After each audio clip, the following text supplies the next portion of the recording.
kukurajɛlen min ye kunnafoni ye anw nana an sigi i n'a fɔ an b'a kɛ laadala ko la cogo min na o tuma bi sɔgɔmada in na min ye nɛgɛw karafe a bɛɛ sira kolen ni sira jɛlen bolo k'a fɔ k'a waleɲuman dɔn n'o bɔra ye k'a dɔn min ye Usumani Togo l'homme de Copropin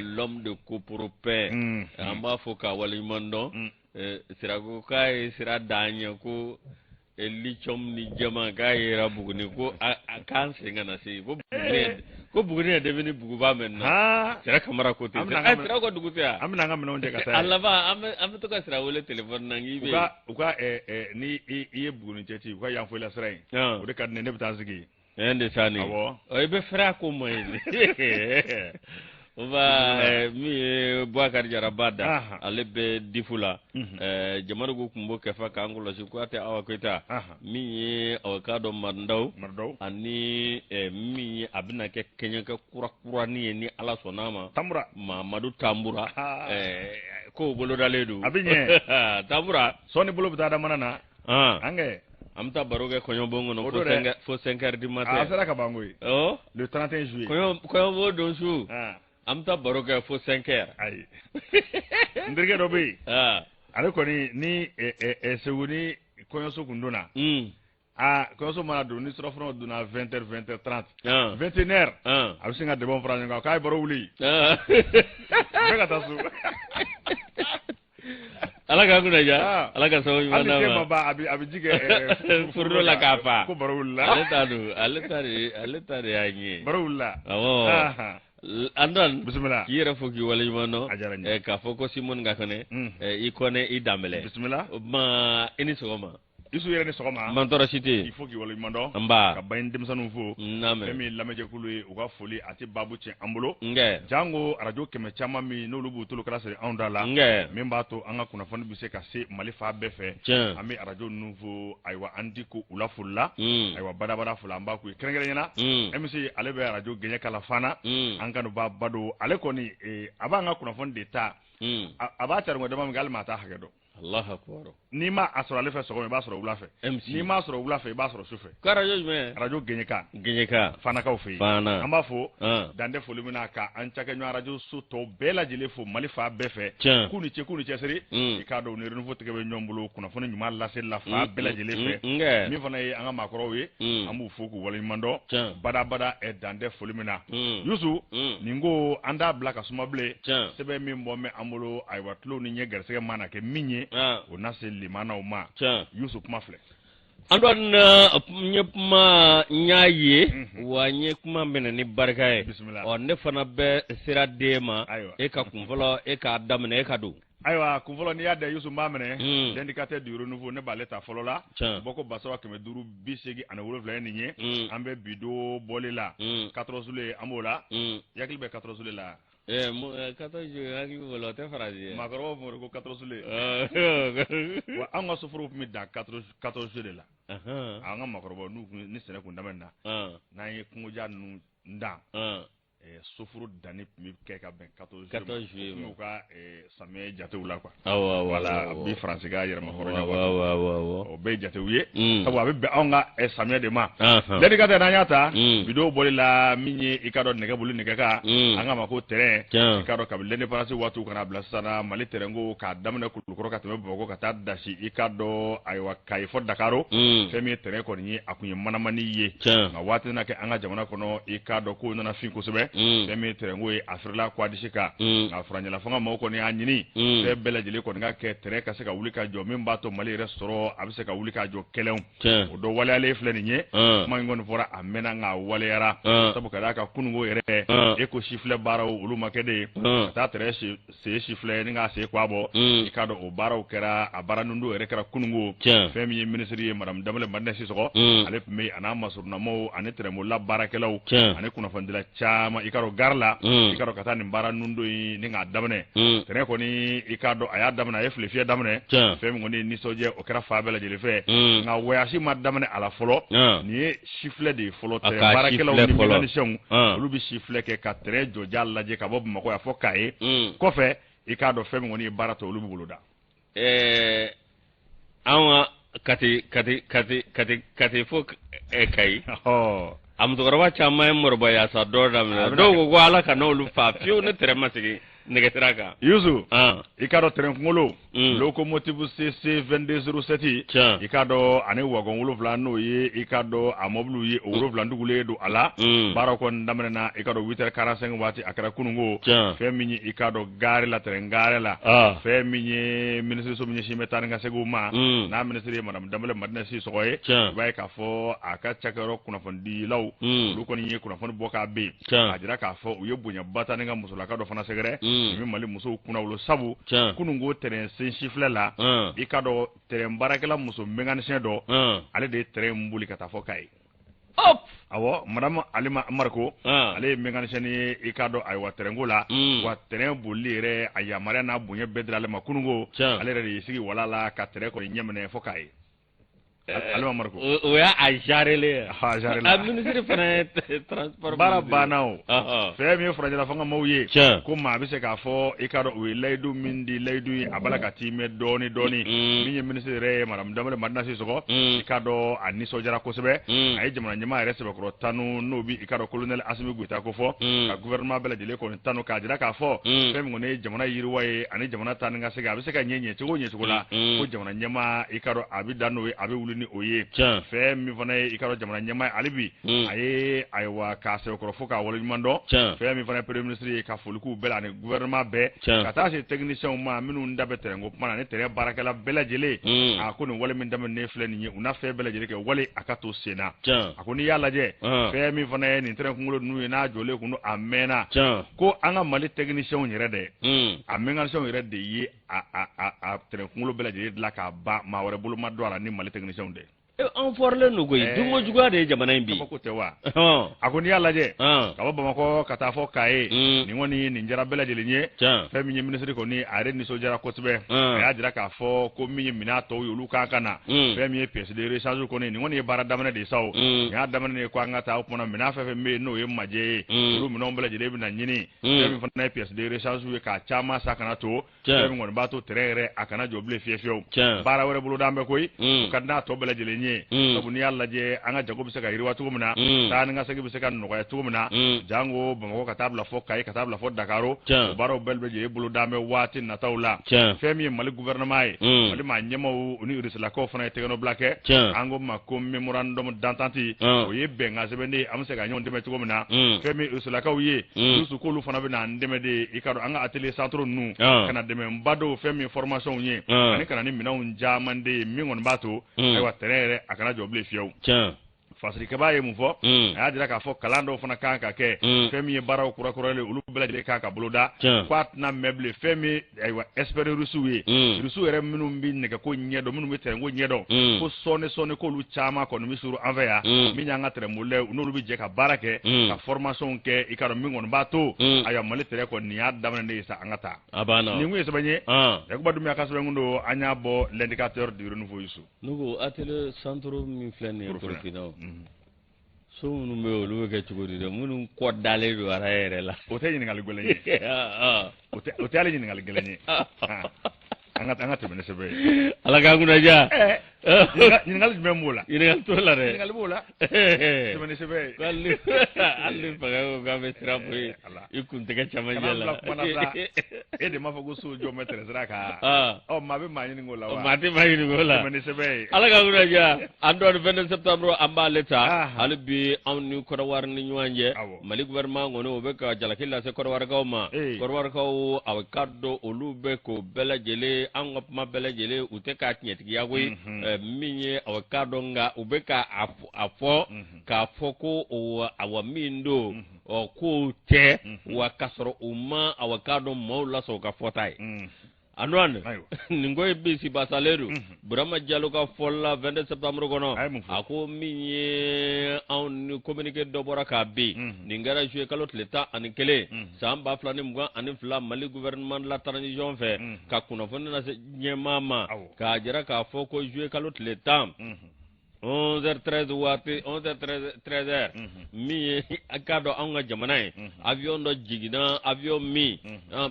aeroport Bamako Senu Murbo Ketaka avion jigiyorola ay bay ka fo avion awami animore munye amingumbe abunatikeka we ZS BBI ani URCTH ningumbe kabokoro wara jamana kan ningu kunna anga awafaba kaya avion jigi gono wati mina uzirai ulu masiri taba awadugole mabik nani ani konondo ulu de kumbe avion ngono o minye usele yesa uyalla jokube tamachiko sko bela jelela nga anga polisi lakaw ulu yesegali uyaboka bi ninga fesefesali boka bi nyere la aeroport polusu ana sécurité mawkanga fu bismillah ninde jamana jochoy ninde jamana bara choy ni bara minire mai ga ko wane bismillah andwan miye awolu gonda kada sikale da olu nimma ko falen nu ngasa uyaye ka fo nimma ko falen nu nyeral de bidibi ka baga kola passeport ka iba ka fo do passeport kura do goy minye chauffeur be doka maçon be doka mécanicien be doka minye ferigala be doka katase awakuran lano mano électricien vigile ma kwale munumbi jom mauka awa yoro dala no bora awakado do fane awa pentrier we bulona nyegengela nuye andwan miye awakado nyere la be kafo apman tayne kodwar buora ni puma sukush nani ashini shite kelenye andwan ko kera so me fenye anga manye mo ve oli wuli ka joke ka segele ke nungo ni ya jira kafo ko lu na kana minisma ka boloka o miye awakado ko kana la kolochilige anga wol manye olu ye minisma o mawele minisma mawo ko lu donvendo la ko lu koni mamni wati na machi te kana olu twala no tabana ka boy uya jira ka fo ko lu nana kana almando ningana awakado awami olu no bi chake nywawe miye kala kolosilita ko lu segere miye apma nana kana cheya ma chikele masoro awanunu nda miye anga awamanyemawe olu kono mu kedore uyu ke mercenaire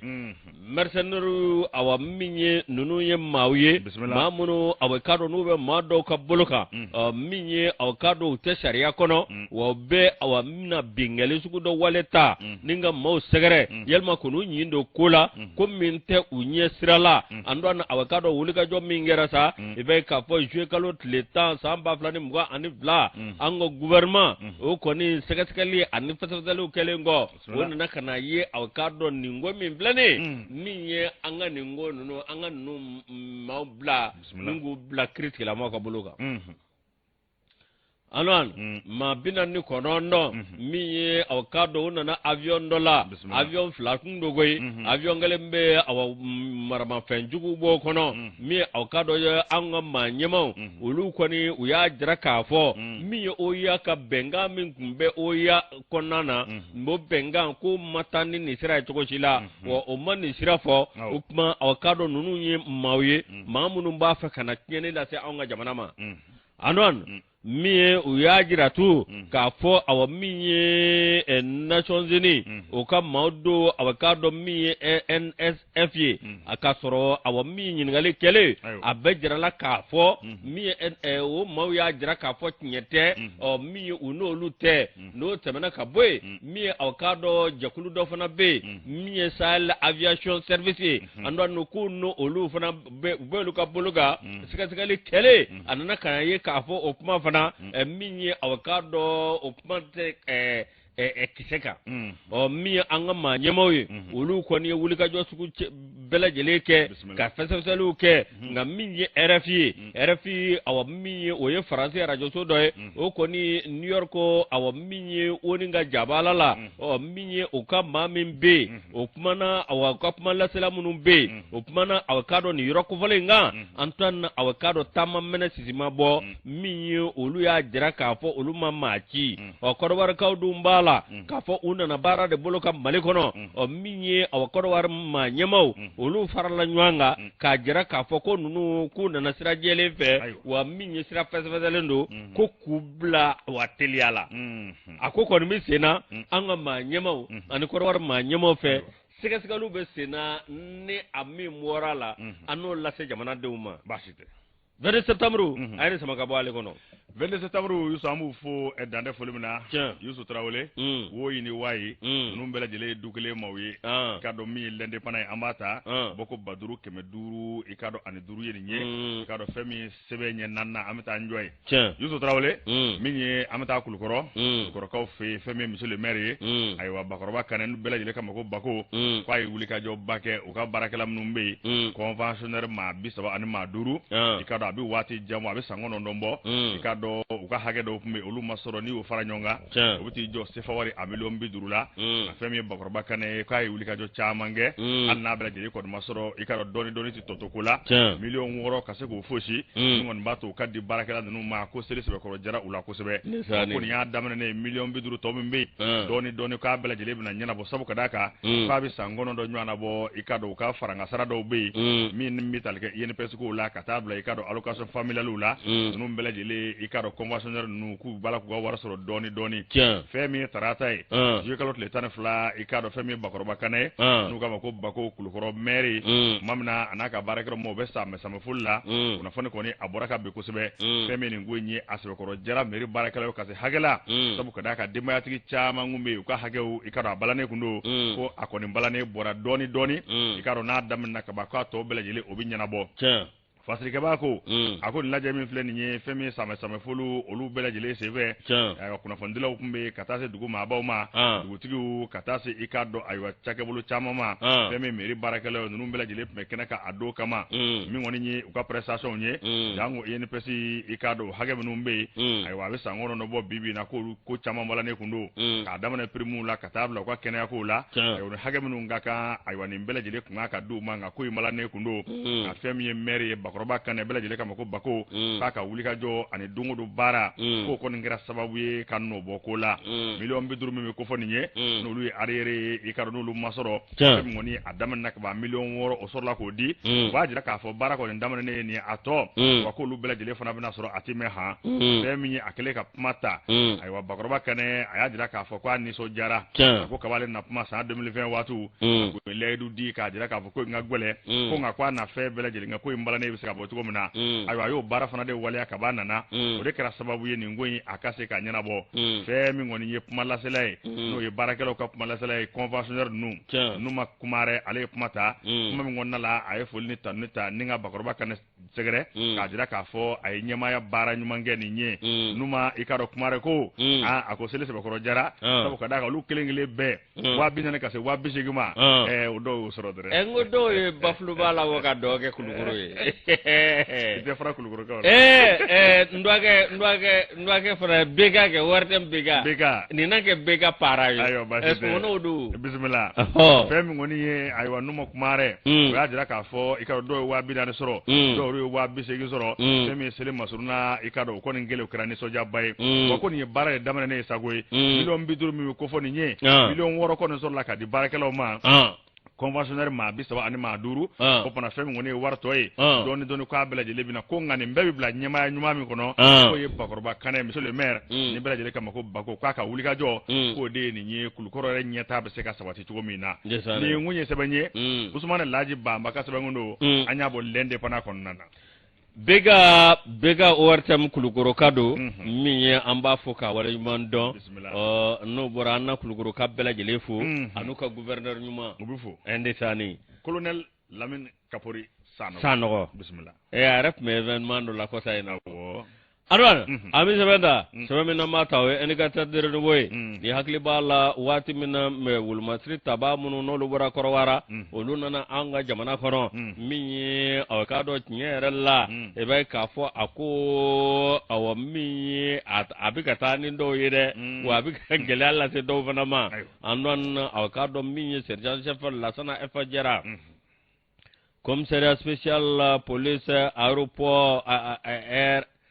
aéroport et des frontières andon awakado nimma ko fole min blene nyera la awakado ku ya dlumvolo saka balabo ferlo kasaba ke munye ayepma do fo awaminye pma munu ni apmangande ko lu fo choko shila mi ayo fo sira kanza sira mi anga kuna fondi sira kurawe minye awakado no réseaux sociaux ye ka ni pmata awakado ka fo ni na minye nimma ko fole nye ibe ka fo uya blae ka so ke awakado minye lalamu siraka minye awakado yoro mimbe no ye awakado polisu oluja balai ukonia ablae mvolo we nyangini tale ka segere ka so ke munye nimma kufale no lasara efo jarai wati mina korwara awul masri tabamun na anga jamana kono na machale dubi na kemme awakado belajele dalla gese andon na awaminye ale ajra ka fo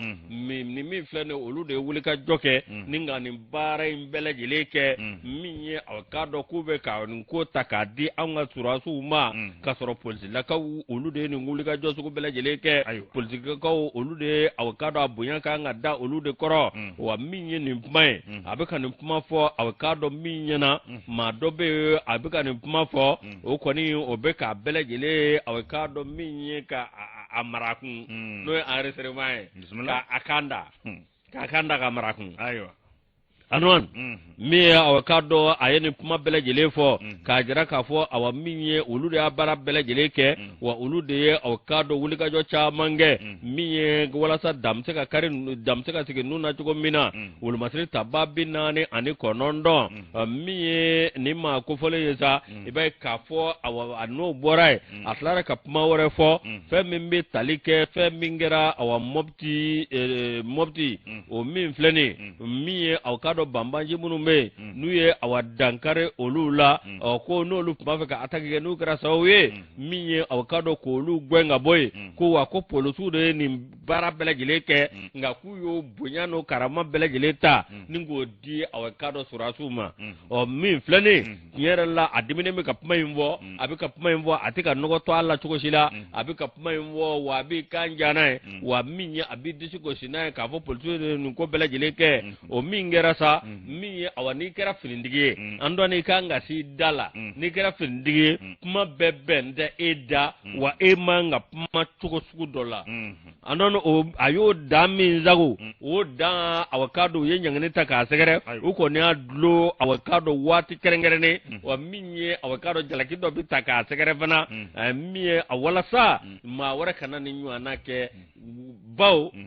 arme be komi ni tara edro ebike bobo de femanga meda fiu wa fo nazara kala kula la grande miette andon mashimani mla réseaux sociaux ga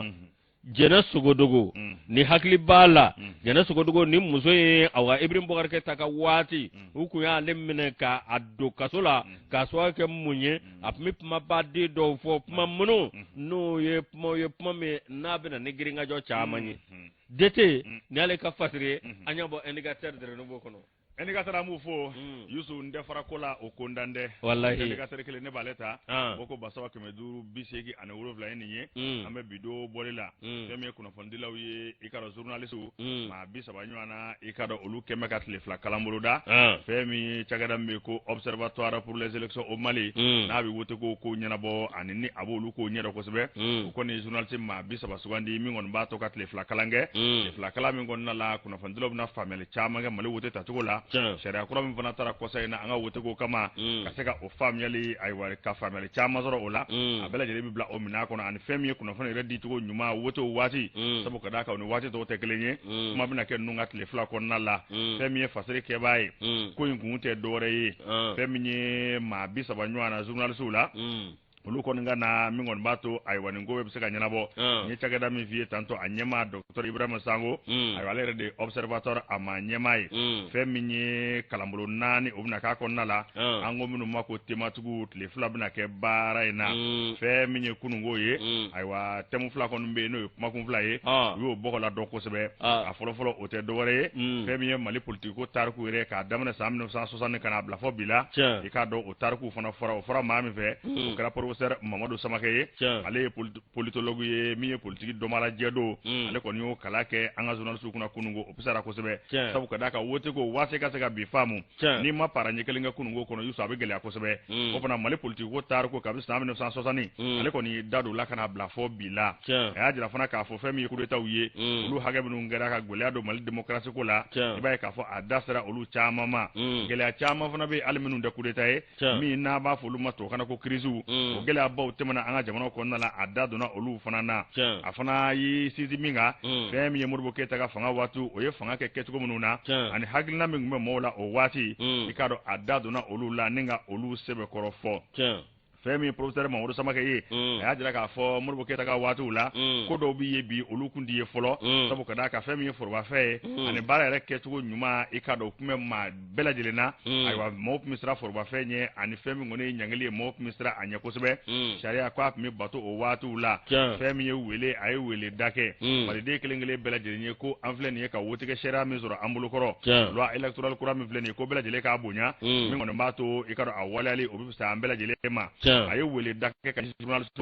a da k'a fɔ bɛɛ k'i jado i yɛrɛ la fɛn ye kunnafoni ye a bɛ se ka ɲininkɛ cogo min a bɛ tiɲɛni kɛ o cogo kelen la o fana wotow mana se kunnafoni dicogo kan ka falen de ka kunnafoni di a sera nin jɛ kan min b'a to majigɛ kana kɛ kuma na fiyewu fiyewu woto waati sabu a b'a sɔrɔ maaw joli ka kala a b'a sɔrɔ hakilinaw ka goni i b'a ye k'a fɔ fanga ɲini waati i ka dɔn kuma ti dɔgɔya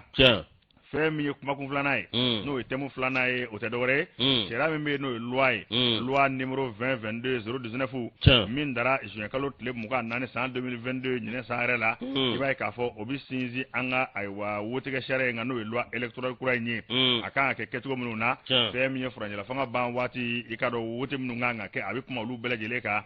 fɛn min ye expert Ablaye Lansare ale de y'o kuma lase o fana ka kuma o kɔnɔna la ale y'o kalanbulon di k'a jira k'a fɔ kabi loi in yɛrɛ a kuma bɛ fɔ ka na n'a ye ka tɛmɛ CNT fɛ o tɛmɛna tɛmɛcogo minnu na a da donna olu bɛɛ lajɛlen na a y'a jira fana k'a fɔ fɛn min kɔni ye nin loi in ye a baaraw kan ka kɛ kɛcogo minnu na kunnafonidilaw kan ka bɔ a bɛɛ lajɛlen kalama sabu olu de bi kunnafoni ta k'a ɲɛsin jamanadenw ma o fana kunnafonidila fɛn min n'i bɛ kuma kan n'i t'a si dɔn a dɔw b'a la a bɛ gɛlɛya kosɛbɛ o fana ko nin tile fila kalan in bɛna kɛ sababu ye fɛn min ye wotogow kɔni ye kunnafonidilaw ka se k'o ɲɛdɔn kosɛbɛ ayiwa wote sariya kura min fana taara u ka se k'a dɔn k'a bɔgɔla dɔn ani fɛn min ye wote maa surunya ladilikan minnu fɔra ayiwa kunnafoni ka di a di cogo ɲuman na sabu wote waati ye kunnafoni maa kuma tɛ dɔgɔ n y'a fɔ i k'a dɔn kunnafoni ka di a di cogo la k'o bɛ kɛ sababu ye jamana bɛ kolosuma ɲɔni an ka farafin jamana kɔnɔ a mankan caman bɛ bɔ wotew tɛmɛnen na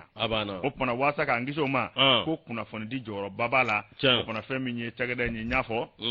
cakɛda in i ka dɔn observatoire ayiwa ale kɔni ne ye nin baara in bɛɛ lajɛlen kɔni k'a kɛra yɔrɔ min na fɛn min ye maison de la femme ye a kɛra o yɔrɔ la a daminɛ kunungo a baaraw kan ka kuncɛ bi o tumana an bɛ foli k'u bɛɛ lajɛlen observatoire pour les élections monsieur Sango ana ka cɛdo ninnu ye sɛbɛn ye Musa Dambele ka sɛbɛn ɲini ka bɔ l'indicateur du renouveau la an dɔ ni indicateur bila o kuma ne b'a fɔ an ka taa sugu la o bɛ ɲɛ an bɛ tila ka na an masaba cogo nka an bɛ tɛmɛ Mayiga fɛ groupe commerce Abdoulaye Mayiga an bɛ tɛmɛ yen an bɔlen kɔ fana sagasogo ɲiminen kɔfɛ dute duman minen kɔfɛ an seginna ka na Bamakɔ ka na baaraw daminɛ ka fanakaw fo dan tɛ foli min na maakɔrɔw bɛ an b'u fo badabada foli ne kɔni bɛ taa pharmacie kura verte la to Ablaye fɛ n bɛ taa seli in ye sagasogo min don e b'i fosi ka ne to n bɛ taa Metronidazole n bɛ t'o san ko fila kun ba tɛ se ka na o fana an ka taa Master Sumi. La main de Dieu. Kamalani. Master Sumi. Ale kɔni ale ni jɛnɛbasegi kɔni wajulukɛlaw de. Renouveau terikɛ sɛbɛba do. Master Sumi kɔni. Master Sumi an b'a fɔ ka wale a mana maa yɛrɛ yɔrɔ a b'i fo a fɔ a bɛ fugula bɔ k'i fo. Master Sumi a bɛ maa bonya. A b'o kɛ la. Jan kelen tɛ koyi. N de sanni an dɔgɔkɛ ɲɛnama. Master Sumi ma deli k'an fo fiyewu ka fugula ta kunkolo la. Wa n ma deli ka ne ye n'a ma girin ka da n kan k'a fɔ kɔrɔ denmisɛn. An ka taabolo de ninnu ye an kana ninnu bila ala k'an kunna ja ala ka sababu ɲuman d'a ma an na kunnafoni an bɛ don a kɔnɔ kunnafoni n'an don n'a kɔnɔ min ye aw k'a dɔn commandant de région militaire numéro 2 sira min bɛ yen n'o ye Ngoma Kura Nampala Lere i ma deli k'o sira in minɛ dɛ momne guma ko sare madale ko mune no ngone lere sira ta turu kelenje mbora jura mbora jura ka tallere bo ka tla tuguni ka sira mine tuguni ni sira nyanga mine de kata afa fo yuwaru abe famu nge bismillah yanda kurun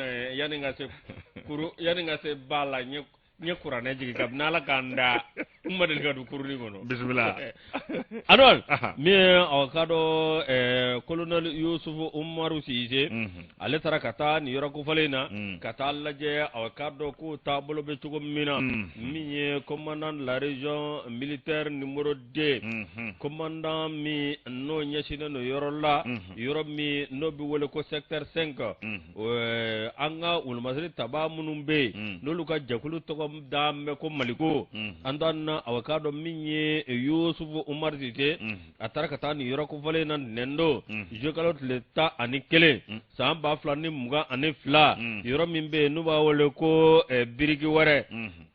yoro min flani sa mi awakado anga mamunum be nolu be kasira bara ulu masri taba munumbo olu koloshi kata inyeda oluka anisira chuko abe chuko mina nupma aya nyini ka fon ni bara min flani ukake chuko suku bele jilela ka bara absika ke awakado kasoro gele amayala chuko mi note bara nyera konu gunjora mi kaso ke lakana balye ngabina ka bi bara ngoni awakado wuliga jokemba anofe abika bo adafe doni wala sa awakado minye sira min flane ni sira absika ke sira ni amma obsika tema fe wati bele jelela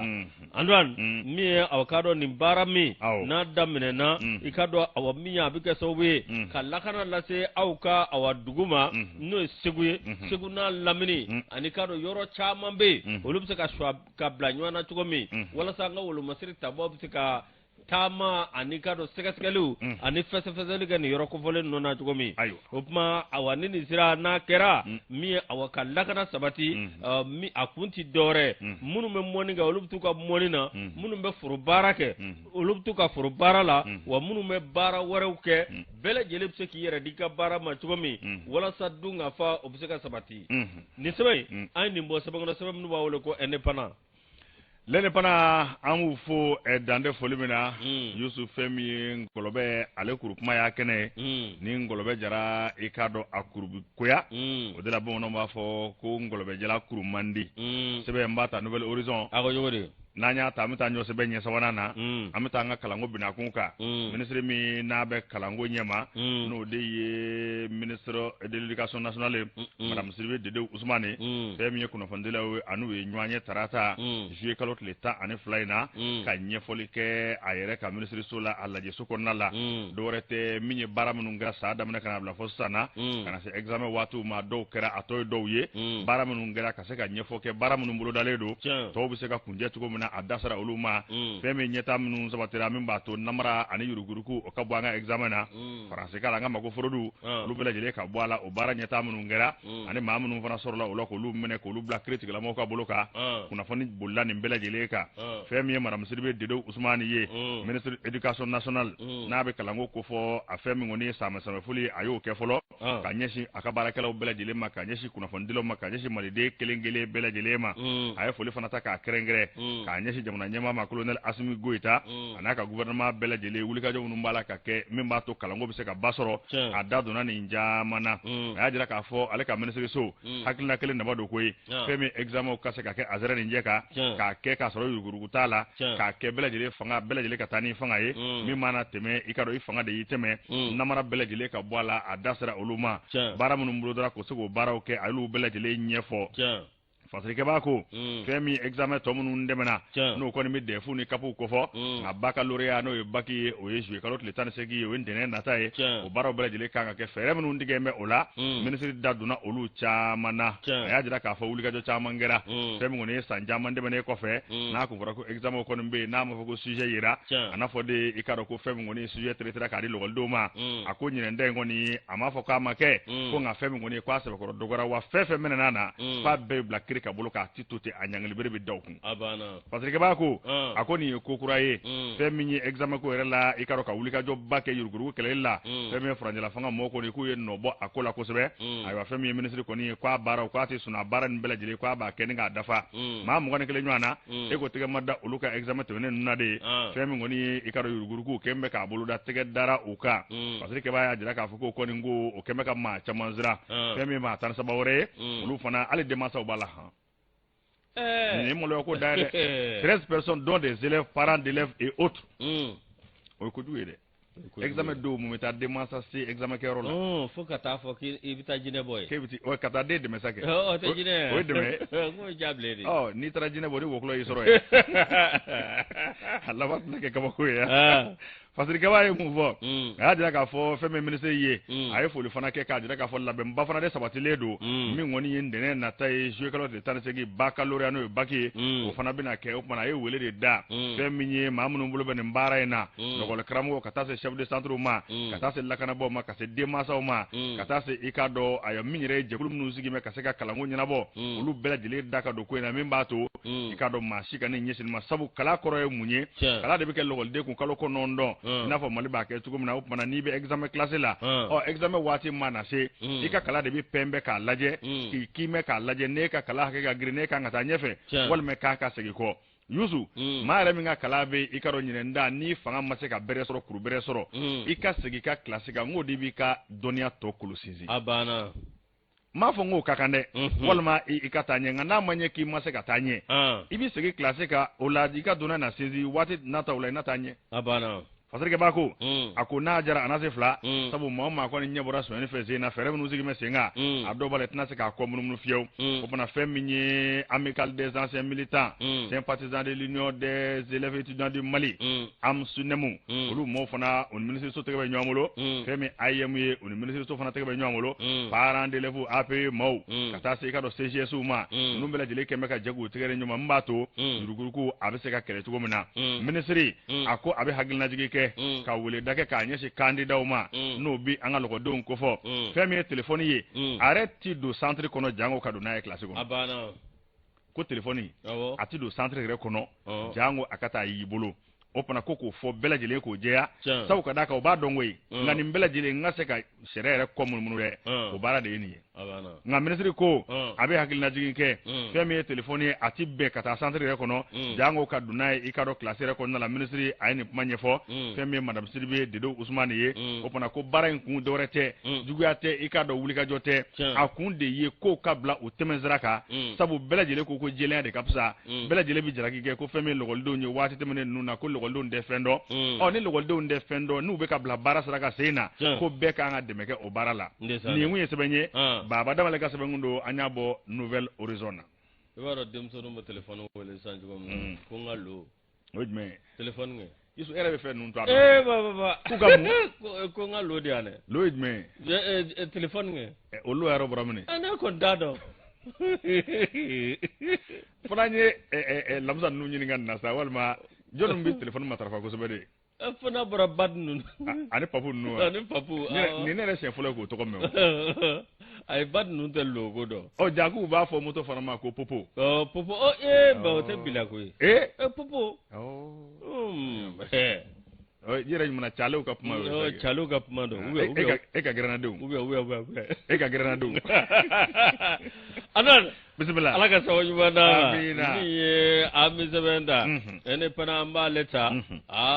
basikɛti ko kɔni ale kuma cayalen don min ye awa maa 7 minnu bɛ yen n'u ye olu dulon k'a fɔ k'u se tɛna ye awa min ye anw ka bolola celu la an dɔn na awa k'a dɔn min ye u teriw an'u balonda ɲɔgɔnw an'u minnu bɛ jɛkulu kelen na n'u bɛɛ lajɛlen bɛ basikɛti bɔli ko fɔ min ye Abdul Dambele ka fɔ la k'olu bɛɛ lajɛlen ko k'olu tɛna u bolo da ntola kan fo ninnu ka ko ka fɛsɛfɛsɛ ko gɔni tere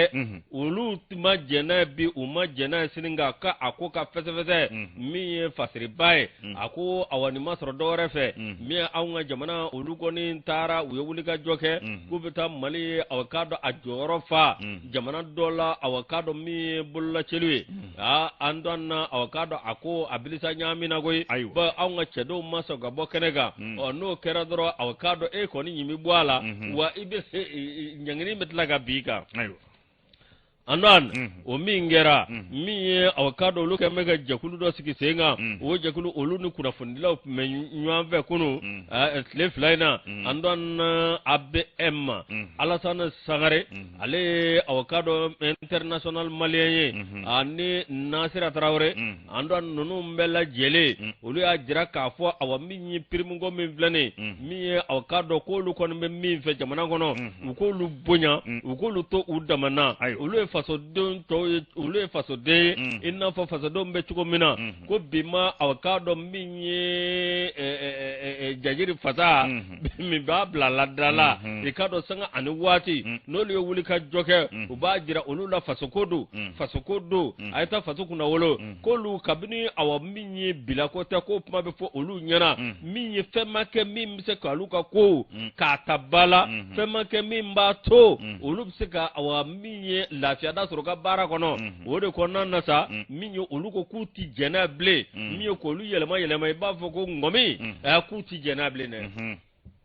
anon ningo min flane ko minyo olu awakado awa minyo ko nunu olu koni ko lu ba do olu bese kasnade ko nga kasna ga nyina olu ti jena chukoshila mi awakado yoro do be nu tarai andoni basoro awakado minye jati erete da olu ka chukoshila mi ubo olu jati mine mafuye ube ko suko bela jele takolu segere minye federation olu ma jena ukatabolo bi uma jenu ka tabolo sini mi Mariam alu kulubali ale fana awakado ale international malieni ale ya jira ka fo awami nyere la ko olu we ku nganga ko suku bele jeleke wala sa ningoye awami akana ke suko jila ko nga ko toro seturu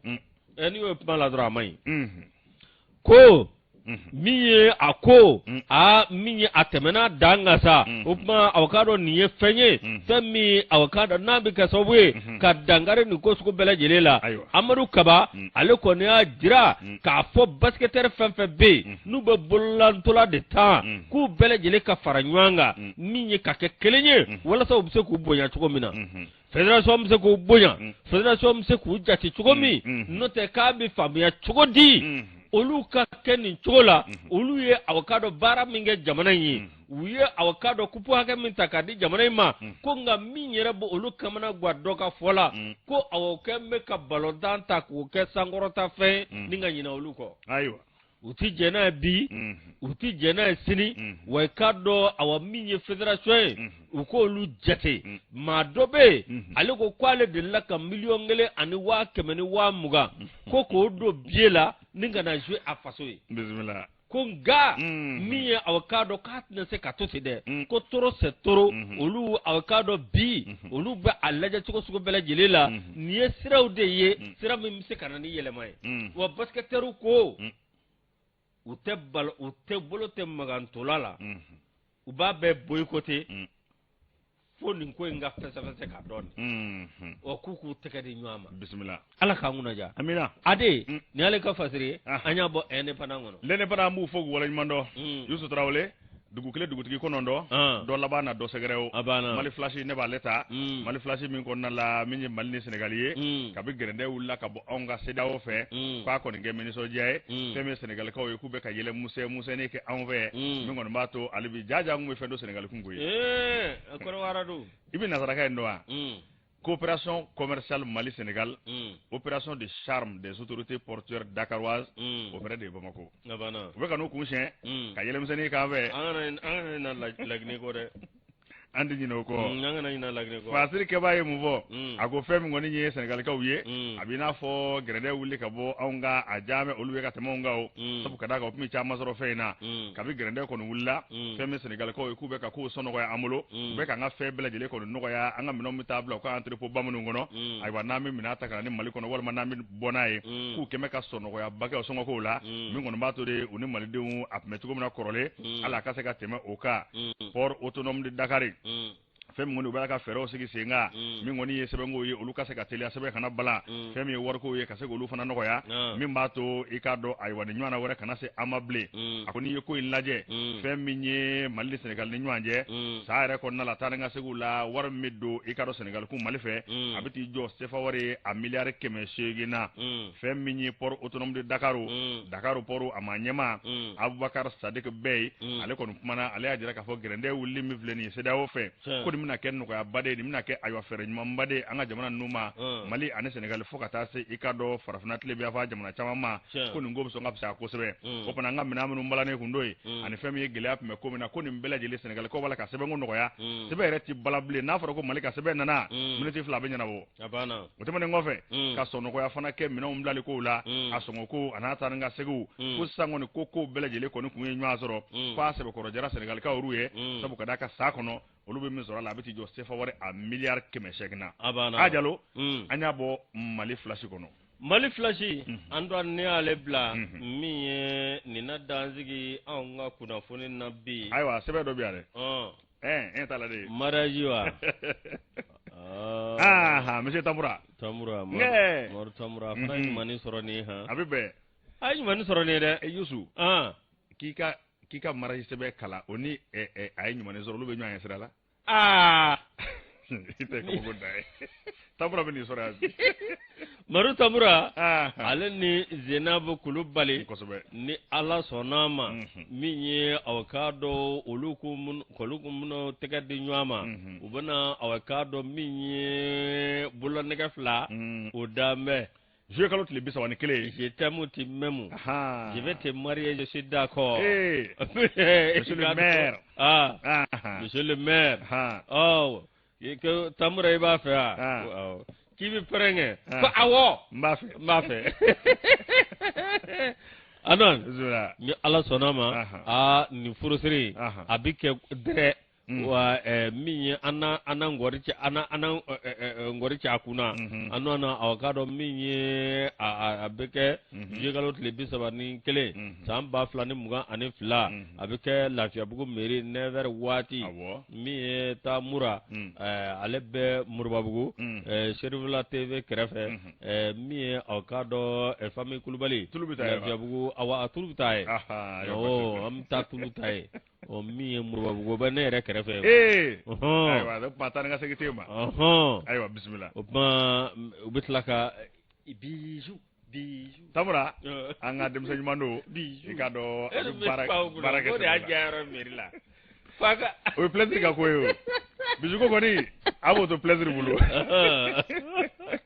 Yusu ya idwaga bije biju go idwaga la josge la josga do wala josga foti ke biju la bagida muy datli nga wi mi nge badwa ebe emeter droit muy emeter de tago sigi tataku ko kaga emeter ñu abibe Yusu ami foliku ye kadugo dongu ye femi Mamadou Tamura ani Mademoiselle Zenabu Kulubali ona kwala ka furuni shi be kage here kage shi an kere limano tlo gersega nunya gersega kera ndebi Yusu amta kulukoro femi kulukoro gouverneur colonel Lamine Kapori Sanoko ani aka gouverneur ma be anga folubu ye ankanu babawdo ka teme monsieur le maire fe kulukoro Bakoroba Kane anaka conseil communal ma be anga folubu belajelenye femi kulukoro dugutigu amabo anga folubu be aywa directeur d'académie enseignement kulukoro Muktar Uldu Omera ikara na barake nyombe amu fo amse kana Bamako attebugu 759 logement ambalo muso be gogo kemeso amana ka dema be fo ka ambalo make suru kemeso fo ya fo asei ko nala o tema ni ngo fe ka lebe ko na Messi kona Messi awo ayo ga ke pula male ale de Messi numéro 10 awo basite commandant Lassana Tambaketa chef d'escadron amba fo kaka en barakela belajele fo ka Mali gendarme na finitigi belajele fo asababula anga musokoroba ba Adamu Sisoko baranga bugula anga fo lubaye ka fo ninga wala nyumando amta segu femiye madame Fofana Asetu Fofana anga musokoroba do segu sido sonungura la amba ale fana fo aba lame ani kuchala madame Jawara Bindu Kulubali anga musokoroba anga fo libe afana ye femiye madame Site Famata Ali Falaje amba na deuna modo mbefo dande fo lumina minye blakaw fe Dawuda Boare be yambale fo ka faloko fo falo dugutigi ani faloka belajele bada foli ka temenga tangi nyininga ikado fo kemeni ka kemeni ngo fo ka dugolo ko fo ka soge ko fo ka somaso ko fo ikado aywa ka kamona ka belajele fo feminye aywa segu marabulu be sako ibugu kaw ka tase samana ka ma du aywa manu samane ka manu nge ngamufu dugu makoroba nda samane segu chebulu mgo wa même via même mois de juillet là segu chebulu mgo fara mina ko febro mois de juillet tenia wa mois de juillet na mbido utu kono dugu do be segu marabula ko samane dugu ire be shije kele ndala ndara dugu ne la nyashi don ga koronu be mbo shije de tei andara wani somesera o ay ko manga dugu be bele sanfɛ dɔɔni yende bi ku ka capitale sabu tse ka segu uti jega jala sɔrɔ uti kwa sɔrɔ uti sugaro sɔrɔ uti buru sɔrɔ o kumana u de bi munumunu bele sirani fɛ ka to bɛɛ sa an ka dugu la u ka yɔrɔ de y'a fɔ ma ko jɛ kɔnɔna ni sera ni ka mobili bɛ curo a bɛ kalo 6 kɛ an ka foli bɛ samanakaw ye bi kɔnɔmaw do ni samanaka min bɛ se ko la ko a tigi kana sɔrɔ yan o tɛmɛnen kɔfɛ an ka foli bɛ i ka dɔn Batɛgu Kulubali ale ye i ka dɔn Sagebu dugutigi an ka foli bɛ ani Louis Tarawele an bɛ ninnu bɛɛ lajɛlen fo Segu mission na an bɛ mission dugutigi fo ka mission na ka bɛɛ lajɛlen fo ayiwa min ye n yɛrɛ kɔrɔkɛ Albert Tarawele ni bɛɛ lajɛlen kama ko Berto an ka foli b'a ye Segu ka Segu ka bɛɛ lajɛlen fo bada foli Yusu i kɔrɔkɛ kelen min m'o fɔ dɛ Agibu Buare CNDH la n'an ka kuma tile i kɔrɔkɛ Agibu Buare n'an ka kuma tile CNDH président Agibu Buare n b'a fɔ ka CNDH baarakɛla bɛɛ lajɛlen fo o ye Bamakɔ foli ye i kɔrɔkɛ do o ye Bamakɔ foli ye n'an sera Segu n dɔgɔkɛ Agibu Buare n dɔgɔnin n bɛ min tɛgɛ minɛ ka taa ka Segu mission terrain in jɛtigɛ an bɛ taa lɔgɔ la an bɛ segin n dɔgɔkɛ Agibu Buare n b'a fɔ bada foli Bamakɔ ya CNDS ɲɛma don n b'a fɔ nka Segu n dɔgɔkɛ don n b'a fɔ kuma banna ala k'an kunna ja an dɔnna an bɛ foli lase aw k'a dɔn an ba ma n'o ye tanti Awa Jara ye an b'a fɔ ka waleɲuman dɔn gasiti la min ye a Jaraba mɔdenw bɛ yan n'o ye Antoine Solasi Danbele ani Yusu Karamati i tɛna fɛ ani Moribo Sanɔgɔ ko Jaraba ye min bila ka na di ma ye e de bɛ su ka bila yala i bɛ su ka bila nasara na ko Jaraba ko i bɛ n bila sali la i bɛ n bila ayiwa n k'i ɲininka morikɛ la a dabila dɛ ko Jaraba ye fɛn dɔ bila ka na ne ko Abla Jara ko Moroni an b'a fɔ ka waleɲuman dɔn